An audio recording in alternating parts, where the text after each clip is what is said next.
off the ever so popular bye week, where the team does a little self-scout, they get a few extra practices in, some guys get to the community. I know Lance Guidry talked about going to the movies. I went through COVID in the bye week. That wasn't fun for the second time.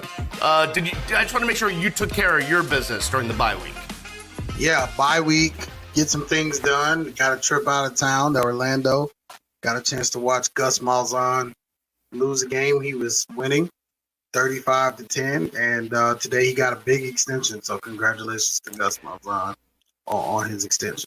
Is that how that works? I mean, it's just I didn't do it. UCF did. I mean, it was just a bizarre game. It's not Canes related, but it's college football related, and so I got a chance to go be a fan at a game and go just watch a game and not have to sit there with a computer.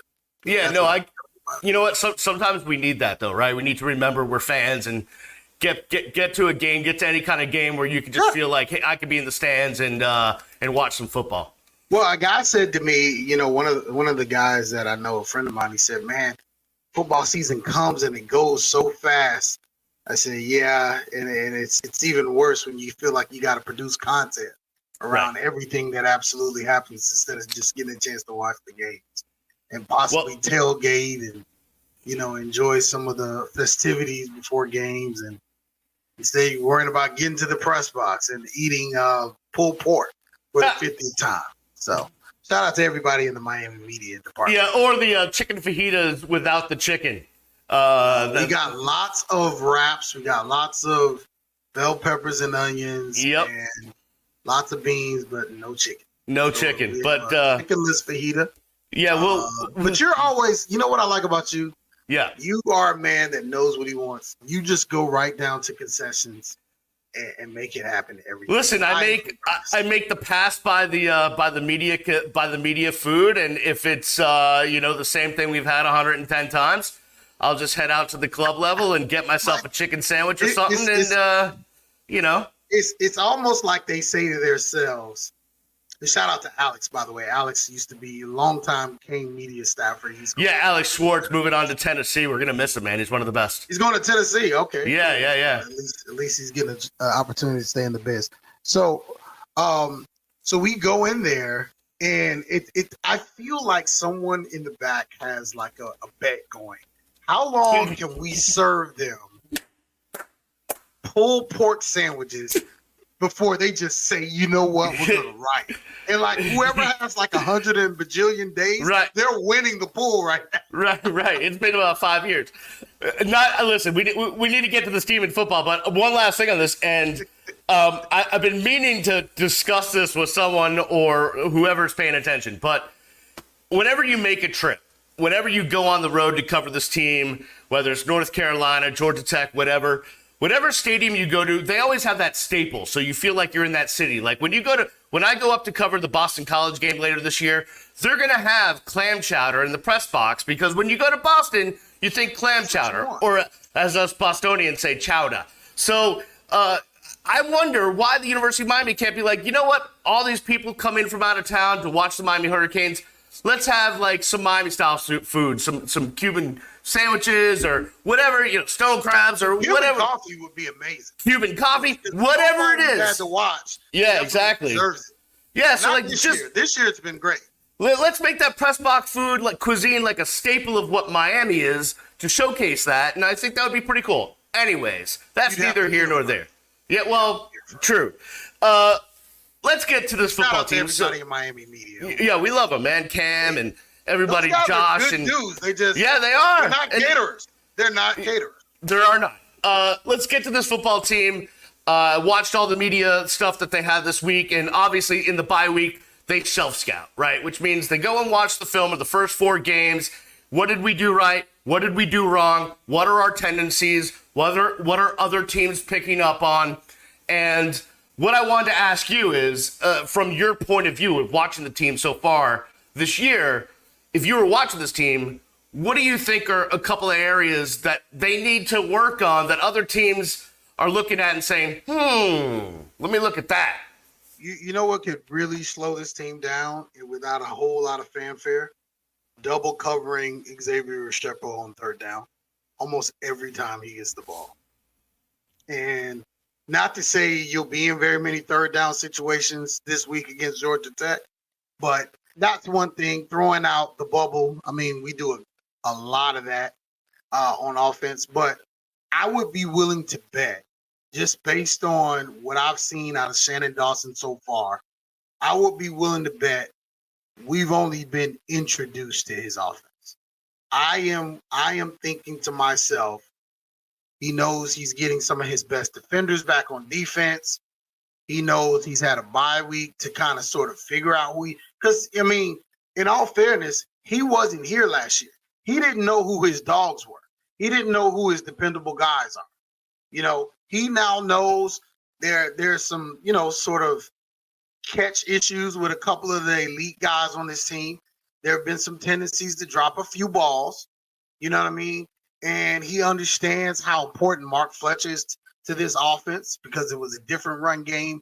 When he came back, Henry Parrish went berserk.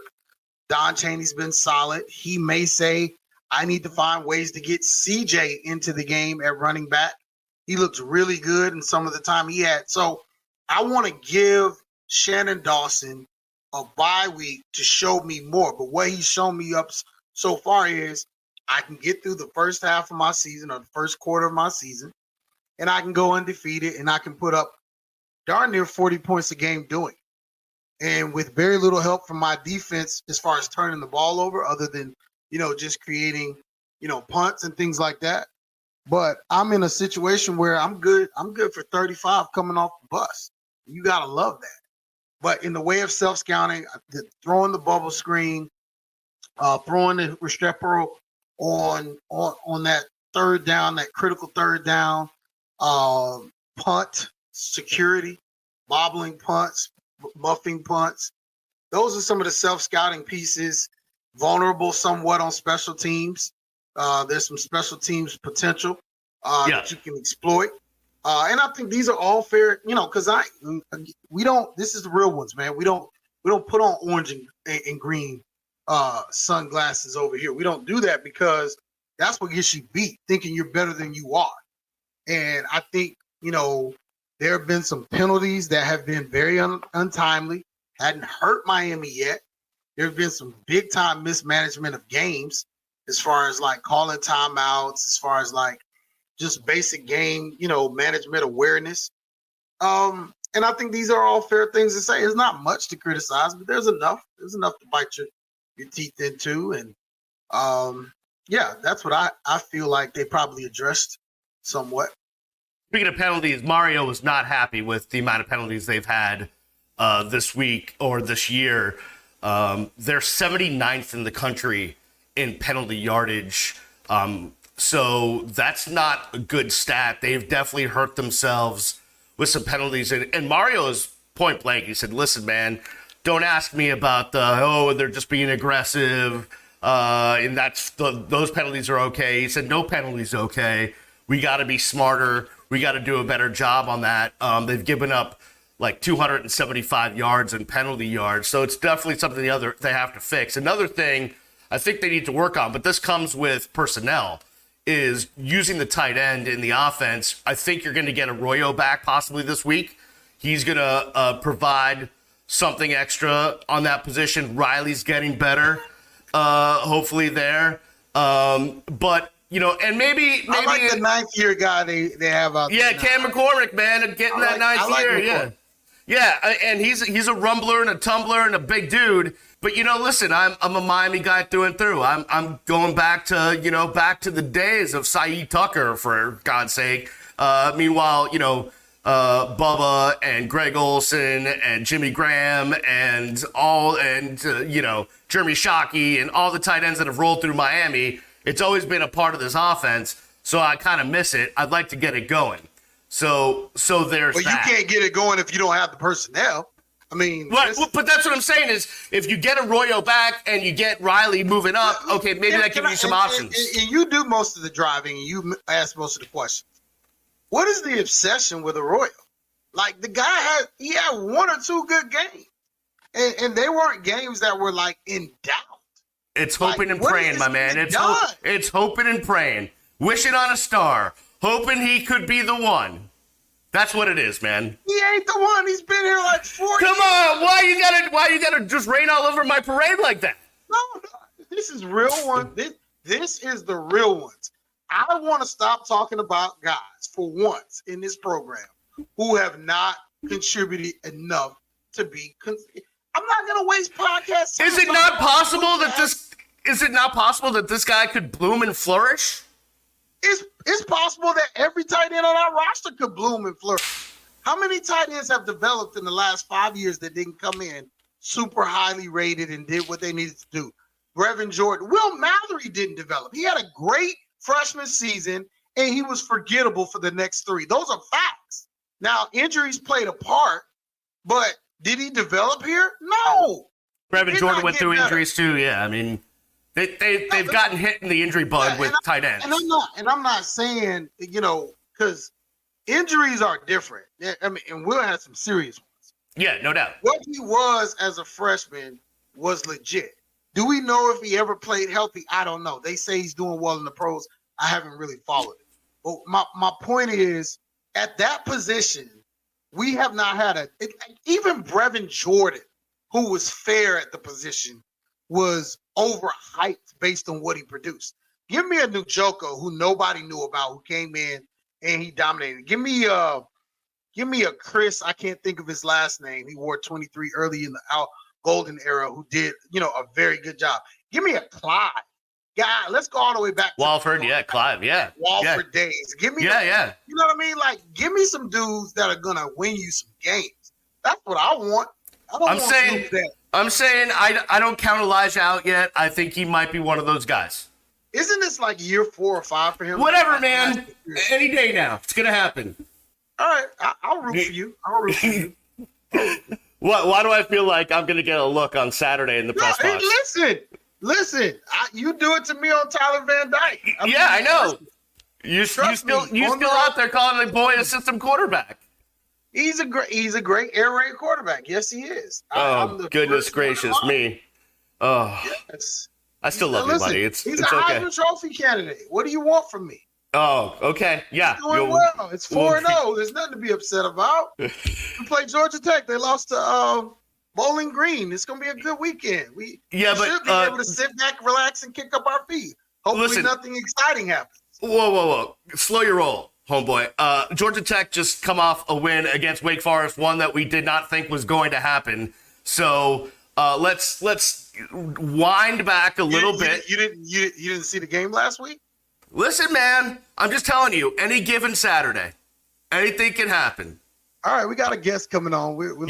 So speaking of that, we got Chad Bishop lined up. He covers the Ramblin' Wreck of Georgia Tech. They're a hell of an engineer. Chad Bishop covers them for the Atlanta Journal-Constitution. He's going to join us next as we discuss the Canes and the Yellow Jackets. It's the Real Ones Canes podcast. Follow us wherever you follow anything, at Miami Radio Beast, at Brandon_O'Doy, at Real Ones Canes, and download the podcast wherever you get your podcast, Apple, Spotify, Amazon, and all of those places. Chad Bishop from the AJC joins us.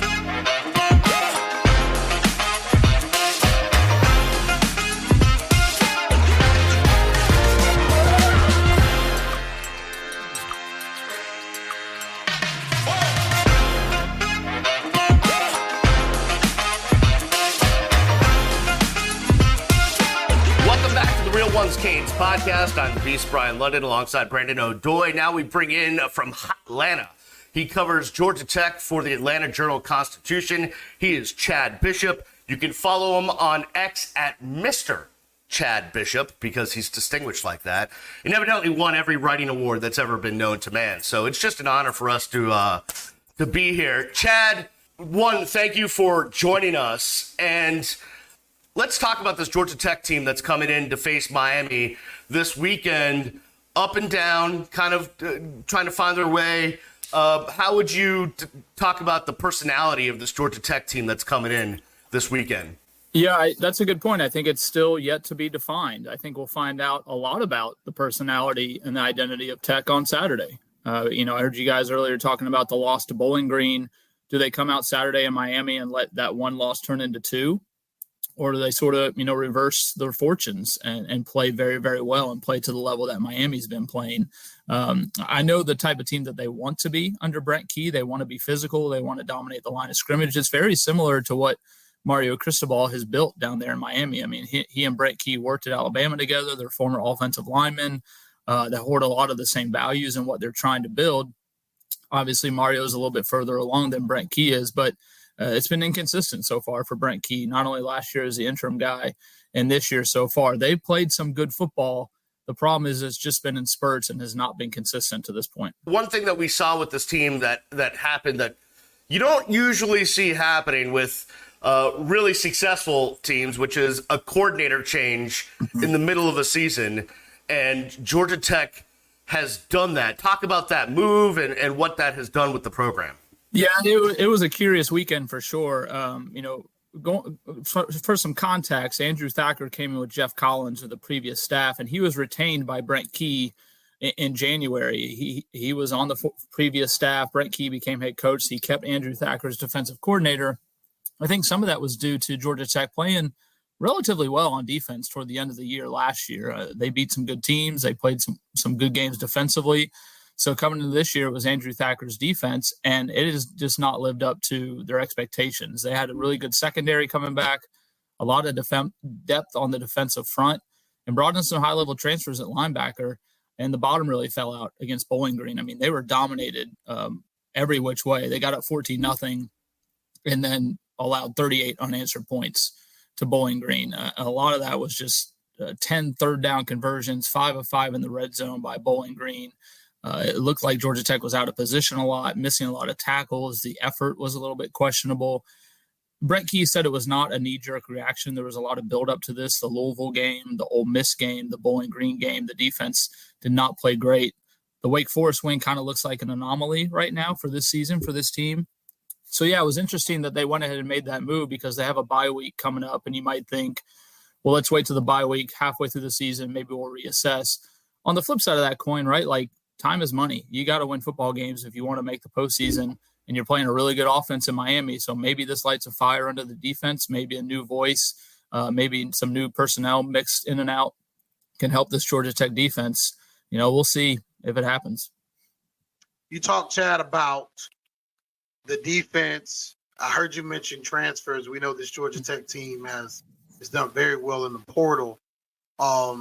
Is some of the inconsistency due to the fact that these guys are still trying to figure each other out coming in from all these places? I mean, you look at the collapse against Louisville, what happened last week.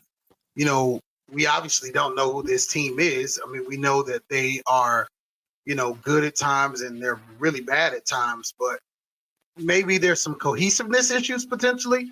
What's your take? No, I actually don't think so. Like I said, the secondary had a lot of guys coming back. LaMiles Brook, KJ Wallace, Jalen King is back there.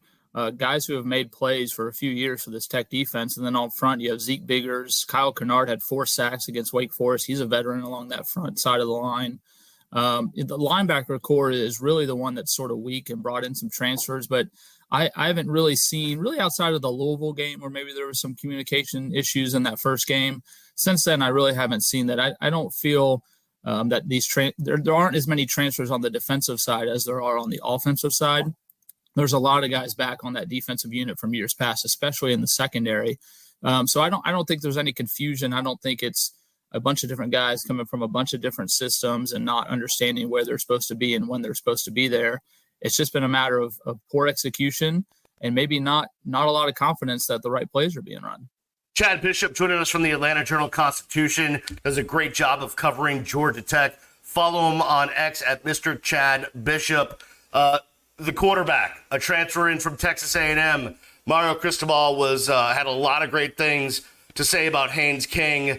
Obviously he's got 15 touchdowns, only 4 interceptions. And listen, Georgia Tech may be up and down, maybe looking for a personality, but it seems like offensively they can throw it around. Offensively, they've been great. Very, very impressive. Buster Faulkner is the offensive coordinator. Chris Winkie, a guy you guys know, is the quarterback's coach. They've done an outstanding job on offense, matching up personnel, mixing personnel groupings. Haynes King has done a phenomenal job of spreading the ball around. He doesn't have one go-to receiver, and that's a good thing. I mean, he's getting the ball to a lot of different guys and his tight ends. I know how much you guys love your tight ends down there. And it's just been really fun to watch. They don't run the ball a ton, and they ran it very poorly against Bowling Green, but sometimes they do enough in the run game to sort of open up that passing game and get that secondary off the receiver. So it's been fun to watch. Haynes King's been very good. 2 of those 4 interceptions have come on tip balls. He hasn't made a ton of bad mistakes. In fact, that's really what I like about Haynes King is his decision making. A lot of times he'll throw the ball away, throw it out of the back of the end zone, won't take a sack. That's even though he's only listed as a sophomore. He's been playing the game for 3 years, coming out of East Texas, a couple years at Texas A&M, and he's a real mature kid. He has a real good decision making. I like what I've seen out of him. If that offense can continue to play the way that they have, Georgia Tech's going to be in this thing for the next couple of years. Of course, they probably haven't faced a defense as good as Miami so far. And let's talk about that. What do you think Georgia Tech has to do to win this game? Because, yeah, you coming in with a fairly nice size offense, but defensively you haven't put games together at times, and Miami is looking pretty good. They get one of their best players back in Kam Kinchens, which I'm sure has the attention of King and others on that offensive staff, Wiki et al. But what does Tech have to do, in your view, to kind of be competitive in this game? Yeah, I think so. I wouldn't be surprised if this game is a little bit more high scoring, maybe because of the way Georgia Tech defense has played, new coordinator or not. I mean, they just have not played up to the level that they could. And we know how good Miami's offense is and how good Tyler Van Dyke is. We know how good Haynes King is and how good the Georgia Tech offense has been. So to me, if you're Georgia Tech, I mean, you have to play obviously mistake-free football, right? Like limited penalties, absolutely 0 turnovers, taking advantage of every possession. And then you got to hope Miami blinks. You got to hope Miami maybe doesn't play their best game and they turn the ball over some. All that's easier said than done. But the Bowling Green loss really didn't change my perception of this Georgia Tech team. I still think they're an okay team and they can be competitive against anybody if they play like they played against Wake Forest, if they played like they played against Louisville. Despite losing that game, they played pretty well. So I really think they could probably hang with everyone. It's really just incumbent upon them to play at a high level of football, and then maybe hope the opponent, in this case Miami, doesn't play as well as they have been playing. Scott Bishop from the Atlanta Journal-Constitution joining us here on Real Ones Canes podcast. Chad, appreciate the time. Before we let you get out of here, it is Miami and Georgia Tech at night at Hard Rock. And in the past, back in the old head days, if you came down here to play Miami at night, it was a tough deal. Miami's wearing these Miami Knights uniforms or what have you. Do you sense in talking to people this week up there in Atlanta that there's anything different that's going to happen in a night game in Miami on the road and all of that stuff, or is it just another ball game to be played on the schedule? I think it's probably just another ball game. I do find it pretty amusing that Miami's busting out the blacks when Georgia Tech did that last week and laid a massive egg at home against Bowling Green. Not saying Miami's going to do the same, but I feel like, you got to be shaking in your boots right now if you're a Miami fan. Like, why the black uniforms? Did you not see what just happened to Georgia Tech last week in black uniforms? But Brent Key spoke about it Thursday. He likes night games. His team seems to play better when they play night games. I know it's probably, like you said, not the atmosphere is old, and Georgia Tech's already played at Ole Miss and already played at Wake Forest. They had a sellout. I believe it was a blackout that night as well. So I don't think there's anything different from Tech's vantage point. By the way, fans love this uniform talk, right? Like I was on X and they're like, what's our record in the black uniforms? What's our record in the green uniforms? Like the alternative colors. Like, does it really matter? Like, it's the same players out there. I love it though, man. It's all the mystique of college football and sports, right? If Miami loses Saturday, no one will ever see those uniforms ever again. And I know all these schools have. Oh, no. See, you're wrong. Because Adidas, someone from Adidas will come down and offer a check and be like, you know what? I know you lost in black and last time, but here's some money. Wear these again. Yeah, exactly. Yeah, newsflash, we lost in these before, so yeah, this ain't a big deal. There'll be some variation, a stripe here, a stripe there, and it'll be, But, uniform talk. That'll be a whole separate podcast. So we look forward to seeing you down here. Look forward to, maybe I'll lead the way to the Cuban coffee so that we can make sure you're revved up and caffeinated and ready to go, man. But we look forward to getting you guys down here and having fun in the press box on Saturday. All right, guys. Thanks so much. See ya. Chad Bishop from the Atlanta Journal-Constitution does an unbelievable job covering Georgia Tech for the AJC. Go read his stuff at Mr. Chad Bishop on X. Chad, thanks a lot. We will be back with more after this on the Real Ones Canes podcast.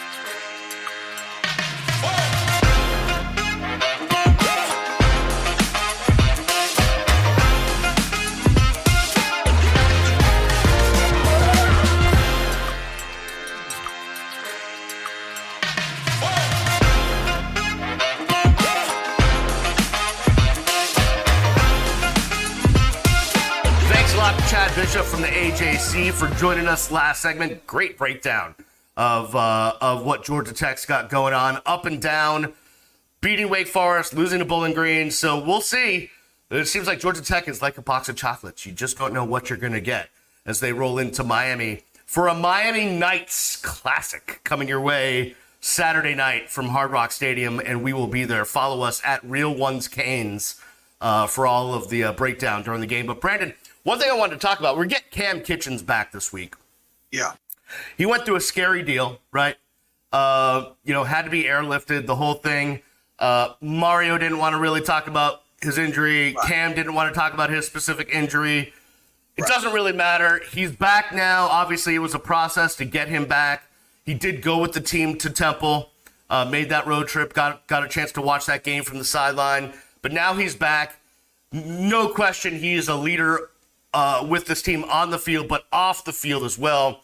It was amazing to see, before we talk about his impact on the field coming back, it was amazing to see him and a bunch of guys basically on their own. And this is not the first time. They've done this a million times, but the video was tweeted out of them basically just walking around Overtown, handing out food to people that needed it, to the unhoused that need the food. And Cam talked about it. He said, listen, man, it doesn't take much for us to go to Mickey D's or Little Caesars, pick up a bunch of food and just get out the car and start walking around and handing out food to people that need it. And it just goes to show you what type of kid he is, but also what type of kids are on this team. Yeah.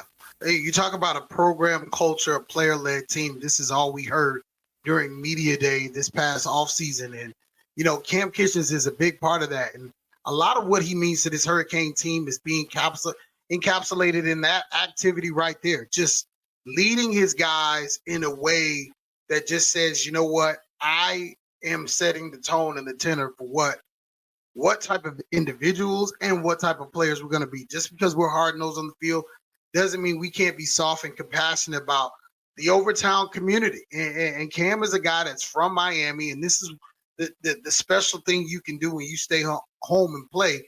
You can go out, and it doesn't matter. You can go to another school in another area and be great, but it means a lot more when one of your own comes and gives back. But the biggest win for me in seeing a young man develop, somebody I've known for a little while, is to get him to take people along, help inspire others to do good works. And that's what we're really here to do as human beings. And so when you see things like that, you got to feel good about it. I mean, you got to feel good about having 5 back. The injury, as it was told to me, he probably could have come back sooner, but I said it immediately, Beast. I said, you're not going to see him until after the bye week because there's no threat to losing these next couple of games, and you can cheat and win, without him, and you don't have to force him back. And Mario Cristobal knows how important Cam is. It's no reason to force and push him back onto the field. It's great to have him back, but I think his impact is going to be bigger in the locker room and some of the intangibles than really out there on the field. Although this, like Chad was saying, I mean, you got to be careful with this Georgia Tech offense. I mean, you never know which one's going to show up. I'm going to do this lightly, and I don't want to get pounded for it on socials because when you make comparisons, bad things can happen. But I just want to tell this, which is back in the day, Miami's winning all these games. There was a leader on the team that wasn't vocal to us, wasn't a big talker to the media. I mean, came by when asked, obviously when requested, did everything he had to do. But no matter who you talk to, offense, defense, special teams, coaches, janitors, trainers, who's the leader? Who's the guy? It was this guy, and his name was Ed Reed. And I'm not going to compare their styles of play. I'm not going to compare Kam Kinchens and do that unjustly to him and compare him to literally a NFL Hall of Famer, one of the best players ever to touch the field. but just in the way they lead, whereas everyone knows, like if you talk to the guys on offense, it's Kam Kinchens. If you talk to the guys on defense, it's Kam Kinchens. He's not a yeller and a screamer. He just does it by example. Follow me, follow what I do, we will win. That's Kam Kinchens. And he does it off the field as well, as we just talked about in Overtown. He's got the heart, he's got the soul, he's got the brain. It's a total leadership thing for him, and I really like to see that. I love guys that don't necessarily have to be the yellers and the screamers to be a leader. He's just being himself, and that's what's the best part about it, Beast. He's being himself. He's never been a rah-rah guy. He was on the Miami Northwestern team with a lot of big talkers, a lot of big personalities. He was a guy that, was almost forgettable if it were not for his play. So he's just being himself. And credit to Mario Cristobal and this Hurricanes, football team and this program for allowing a guy not to have to be somebody he's not. And I like how he is in juxtaposition with James Williams, who's way more of a more charismatic, a more dogmatic type of guy. You know what I mean? And you just have like a great yin and yang there. And it's one of those situations where it's like, no, those two guys feed off of each other. And they're exactly what Miami needs right now. Veteran leadership in the secondary. And you have a situation where it's like, okay, how special can these guys really be? I'm about to ask you a loaded question. And just keep in mind, you know me. This clip is probably going to end up on Twitter things. No, it's not that. But I've taken so many shots on this show. This one show, I've taken shots at the media. We'll find out if we've got viewers after this. I've taken shots at almost everybody. Just the clip. The clip may or may not end up on YouTube. You never know with me. Yeah, we get a bunch of hits on these YouTube clips I put up there. So we're friends like you. Here we go. Yeah. What is it going to take for Miami to beat Georgia Tech on Saturday night? Just show up in those nice uniforms, play Hurricane There we football. Go. We're not worried about this. We're worried about UNC on the road. Okay? And we're not looking over these. Listen, let me explain something to you. I haven't been at many losses at night when the team had a decent quarterback and, it was rolling like this. I haven't. I can't think of the last time we lost a game like this. I can't. Can you? Maybe Florida State. I've been at all kinds of losses with this team, man. Yeah, I have too. I've been doing it a long time. I've been to snooze noon games. Yeah, the sleepy nooners. Those are bad. Yeah. We were at the Clemson game, the 50-pointer, the 50-burger. But those games were played during the day, my friend. I haven't been to very many night losses. I can think of Florida State. Even the UNC kick when the kicker kicked it off the field. That was during the day. There was daylight. I haven't been to many late night soirees that didn't go the Hurricanes' way. Now these black uniforms, these neons, they kind of concern me. Bowling Green and knocking them off. It has a sleepy feel, but you're getting a lot of people back. We're rolling right now. 5-0, baby. Just say it with me. 5-0. And let's get to UNC, man. Let's play some real football. We're just taking care of business. See, old Brian, old Beast would have been like, listen, night game, Hard Rock, electric, Miami Knights uniforms. Bro, this thing, we're going to run them right out of the house, okay? That's what I feel. I feel like this is a 40-burger waiting to happen, man. But new Brian? I will say, my friend, Tyler Van Dyke. Your friend? Listen. That Middle Tennessee. You guys are friends now? I know Mario don't want to talk about it no more. Listen, we gonna talk about that game fast. Okay, if he go out and throw a pick on the first drive, all bets are off. And I don't want you looking at me. I know Cam. Oh no, I will be looking right at you. I can see Cam. Don't look at me. If he throw a pick, I already said what I said. So if he throws a pick or there's a turnover in the first possession, all bets are off. Then this is a game. But, listen, stands are going to be packed. Team is pumped. They're behind it. All the bandwagon guys will be there. Nothing else going on a Saturday night. The Heat are not playing yet. The Dolphins took a big loss. We're the team of the city right now. We're wearing great uniforms, man. Just sit back and enjoy the show. Take time to get some cafecitos. And, man, hopefully we don't have pork for the 15 millionth time in the press box? And if so, we'll just go down and get some chicken fingers, man, from the concessions. It's going to be pretty easy, man. We're not worried about Georgia Tech. My boy, maybe you listen, man. My brother who works for them, man. My sister used to work for Georgia Tech. Brent Key, we're about the same age. He's an engineer, man. We're ready to play some football. Bring the rambling wreck to town. Brandon's ready to go. I'm worried about they beat us. Listen, this loss still stays with me, and I don't know if you were there or not. A couple years ago, we were on the road at Georgia Tech. I actually went to the game because it was around Thanksgiving. So I'm from right. Go home. I went home. Yeah, it's like you go to Boston, etc. Yeah, man, they ran us out of there. I think that was that the Manny. Was that the Rick era or Manny? I don't remember, but I was there. Ooh, It's all a blur. Yeah, no, that was bad. Outdoor press box. That was my first experience with that. I'm like, oh man, this is like the old Marlins Stadium. That was a bad deal. I wish I was as confident as you. I'm scared of my own shadow, but tell me, we deserve to know. Let everybody in the Real Ones Nation know. Why are you so nervous about this game? And put this on.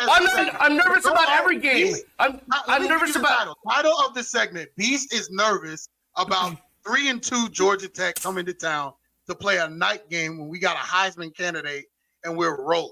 Why are you nervous, Beast? Go. What? Why? Because I saw games against Middle Tennessee State and FIU and losses to North Carolina that should have been wins and losses to Virginia at some point and other teams. It just has happened. So until I can get my mojo back, I'm always worried. That's why. Okay? All right, we'll see everybody on Saturday at the stadium. We will check in next week. Oh, we got a big announcement to make at some point. We got some stuff happening. This thing's gonna be huge, but we'll leave it till the press release is dry before we put it out there. Hey, thanks everyone for listening and watching. Follow us on all the socials. Get the podcast wherever you get your podcast. We will check you next time on the Real Ones Canes podcast. Peace.